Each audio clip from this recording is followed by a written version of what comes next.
बिस्मिल्लाहिर्रहमानिर्रहीम, अस्सलाम वालेकुम जी। मैं नजमुल हसन बाजवा हूं। नाज़रीन इकराम, कल एक बड़ा ज़बरदस्त किस्म का ड्रामा किया था एक फिल्म बनाने वाली फैमिली के चश्मो चिराग जनाब कामरान शाहिद साहब ने।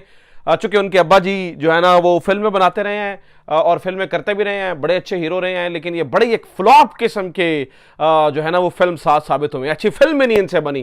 खैर, कल उस्मान डार साहब का वो इंटरव्यू और वो सारी जो है ना वो कहानी बनाई गई और उसके बाद जिस तरह से बयानिया बना वो आपके सामने है।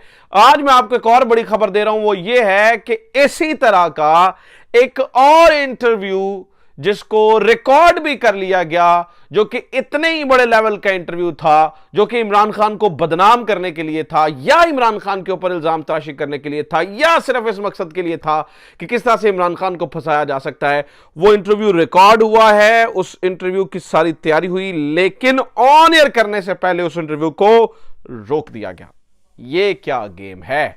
ये कैसे हुआ और इसके पीछे सारी स्टोरी क्या है, आज की वीडियो में मैं आपके सामने जो है ना वो ये रखने जा रहा हूं। नाज़रीन इकराम, सबसे पहले तो आप ये जान लीजिए कि स्क्रिप्ट में थोड़ी सी तब्दीली आ गई है।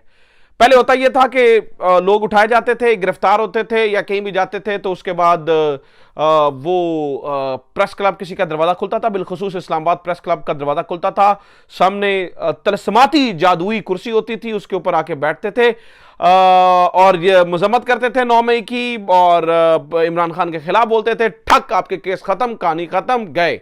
अब हुआ ये कि उसके बाद आपको पता है लोगों ने रिएक्ट किया, लोगों ने कहा भाई ये क्या तमाशा है, ये क्या चक्कर है, ये कौन सा जो है ना वो गुनाहों का वो क्या उसे कहते हैं, what is the right word in the Hindi, प्राश्चित है।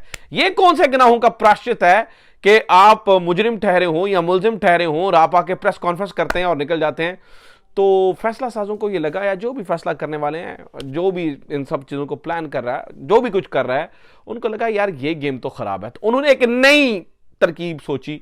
उसके अंदर आप ये सोचा कि दिलवाते दिलवाते बंदे को लेके आएंगे, यानी कि पहले बंदा उठाएंगे, बंदे को उठा के उसके बाद जो भी जिसकी भी है, बेशक वो कोई सियासी जमात कर रही है या जो भी कर रहा है, आई डोंट नो लेकिन जो भी कुछ कर रहा है वो ये है कि उसको लेके आएंगे, उसके बाद उसको इंटरव्यू में बिठाएंगे और इंटरव्यू के बाद वो कहानी को जो है ना वो किसी और तरफ जो है ना वो चली जाएगी और लोग समझेंगे ये तो बड़ा एक जेन्युइन और एक रियल किस्म का इंटरव्यू हो रहा है। तो जनाब वाला कल उस्मान डार का इंटरव्यू हुआ।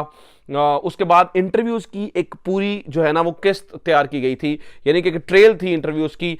उस्मान डार थे, उसके बाद 2-3 और नाम हैं जो इस वक्त आपको गायब नजर आते हैं, उनके इसी तरह से इंटरव्यूज होने थे। लेकिन नाज़रीन इकराम, आज उसके ऊपर कम से कम फुल स्टॉप लग गया है। ठीक है, दूसरी बड़ी किस्त जो आज जारी होनी थी, यानी कि इंटरव्यू जो है ना वो रिकॉर्ड किया गया था और इसी तरह का एक होना था, जिससे आपको पता ना प्रेस कॉन्फ्रेंसेस का एक सीजन चला था, इसी तरह से ये इंटरव्यूज का एक सीजन चलने वाला था, लेकिन वो फुल स्टॉप लग गया। अब मैं आपको बताने जा रहा हूं वो बंदा कौन था, ये चैनल कौन था और असल में हुआ क्या जो इस जो है ना वो इंटरव्यू को रोका गया। तो जनाब वाला बंदे का नाम है मुबैना तौर पर सदाकत अब्बासी साहब। सदाकत अब्बासी साहब कि आज हमने जो है ना वो हुआ ये कि एक तस्वीर देखी जिसमें उन्हें पता चला कि उनको अचानक से जो है ना वो इंसदाद दहशतगर्दी की अदालत से जो है ना वो जमानत कबल गिरफ्तारी मिल जाती है और उनकी तस्वीर भी जो है ना वो शाया हो जाती है। उसके बाद हमें इधर उधर से दोस्तों से पता चलना शुरू हुआ कि आज उनका जो इंटरव्यू है वो आदिल साहब के साथ डॉन के ऊपर जो है वो नशर होने जा रहा है। इसी तरह से एक रिकॉर्डेड इंटरव्यू था और ये फैसला हो गया, ये अंदाजा हो गया कि मतलब आज जो है ना वो this is going to happen और ये सारी चीजें जो है ना वो होने जा रही हैं। तो एक इसके अंदर प्रॉब्लम ये हुई कि डॉन ने कल उस्मान डार वाला एपिसोड देखा हुआ था और उस्मान डार का जिस तरह से वो बैकफायर किया, उस सारी चीजों को देखा हुआ था। आज जब ये सदाकत अब्बासी साहब का इंटरव्यू रिकॉर्ड हुआ तो डॉन ने उसको चलाने से मना कर दिया। अब इसके पीछे बहुत सारी रीजन है, बहुत सारे लोग बहुत सारी बातें कर रहे हैं। मुबैना तौर पर ये सारी कहानी मैं आपको बता रहा हूं जो सुनने में हमारे आई है, लेकिन जो कहानी असल पता चली है, मतलब बहुत सारी चीजें इस वक्त जो है ना वो मार्केट में आ रही हैं, बहुत सारे लोग बहुत सारी चीजें कह रहे हैं, लेकिन जो एक मजेदार चीज सुनने को आ रही है वो ये है कि असल में हुआ यह है कि डॉन ये समझता है कि भाईजान हमारी बड़ी क्रेडिबिलिटी है, हमने बड़ा एक लंबे अरसे से क्रेडिबिलिटी अपनी बनाई हुई है और मतलब हमारा चैनल भी अच्छा चल रहा है, हमारी अखबार की भी क्रेडिबिलिटी है, तो अगर हम इस इंटरव्यू को शाया करते हैं या चलाते हैं या नशर करते हैं, उससे हमारी क्रेडिबिलिटी को नुकसान पहुंचेगा। अब ये कोई पता नहीं है कि कल डॉन इसको जो है ना वो नशर कर दे, इस बात का अंदाजा नहीं है, लेकिन आज तक की खबर ये है, अभी तक जब मैं ये वीडियो रिकॉर्ड कर रहा हूं उस वक्त तक ये खबर ये है, हो सकता है जब ये नशर हो तो कुछ और ही कुछ ना हो गया हो, क्योंकि यहां पर जो है ना वो मौसम की तरह, वैसे इतनी जल्दी मौसम भी नहीं बदलता जितने जल्दी यहां पर जो है ना वो डिसीजंस बदला करते हैं, तो हो सकता है कि अब जो है ना वो क्या से क्या चीजें हो चुकी हो, लेकिन अभी तक की खबर आपको दे रहा हूं कि डॉन ने इस इंटरव्यू को रुकवा दिया है और वो ये समझते हैं कि हम किसी ऐसी गेम का हिस्सा नहीं बनना चाहते जो कि जिसके ताने बाने जो है ना वो कहीं और जा रहे हैं और जिसकी अपनी हमारी क्रेडिबिलिटी खराब हो। सो कहने का मतलब है नाज़रीन इकराम, इन इंटरव्यूज जो कि पर्टिकुलरली ये इंटरव्यूज हैं, ये इमरान खान की क्रेडिबिलिटी खराब करने के लिए शुरू किए गए थे। मैं आपको बता रहा हूं, ये उस्मान डार हो, उसके बाद सदाकत अब्बासी थे, उसके बाद एक लंबी लिस्ट थी। हमारे जराये ये बताते हैं कि उसके बाद शायद फरूख हबीब का भी नंबर था। फरूख हबीब से आपको भी उसी तरह, क्योंकि आपको पता है कि वो भी गायब है, हालांकि आपको अंदाजा ही है कि उस्मान डार और फरूख हबीब किस तरह से हार्डकोर किस्म के पाकिस्तान तहरीक इंसाफ के फॉलोअर्स भी हैं और उनके जो लीडर्स भी हैं, और किस तरह से वो जो है ना वो इमरान खान की सोच के पैरोकार भी हैं। तो ऐसे बंदों को तोड़कर जो है ना वो आवाम के सामने रखना था। और भी बहुत कुछ हो रहा है नाज़रीन इकराम, और भी बहुत कुछ हो रहा है। मिसाल लें, मैं आपके सामने जो है ना वो कुछ चीज़ें रख देता हूँ, आपको अंदाज़ा हो जाएगा कि बात जो है ना वो कहाँ से कहाँ तक निकल गई हुई है। चीज़ें जो है ना वो सादी सादी जो है ना वो अब रही नहीं है। अब जो कहते हैं ना कि वो लेवल प्लेइंग फील्ड, उसका दूर दूर तक जो है ना वो तस्वुर ही कोई नहीं है। मिसाल लें, फरूख हबीब बमुकाबला चौधरी आबिद अली शेर या आबिद शेर अली, इसमें से फरूख हबीब गायब हैं, आबिद शेर अली को खुला मैदान है।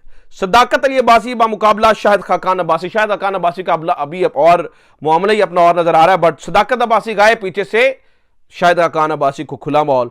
उस्मान डार बामुकाबला ख्वाजा आसिफ, उस्मान डार गायब, पीछे से ख्वाजा आसिफ को खुला मॉल।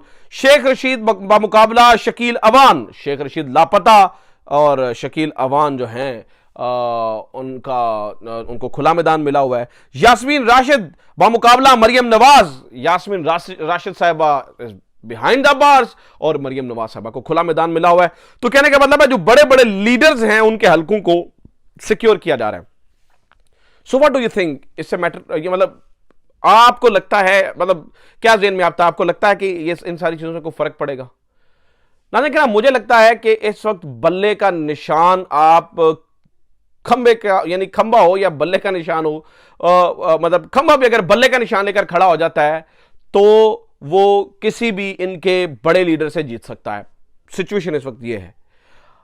अब एक और मसला है, इनको असल कहानी समझ नहीं आ रही और and what they are trying to do, इन्हें लग ये रहा है कि शायद ये निशान लेने से या कुछ ऐसा करने से हो जाएगा। आज की मिसाल, ताज़ा मिसाल देता हूँ।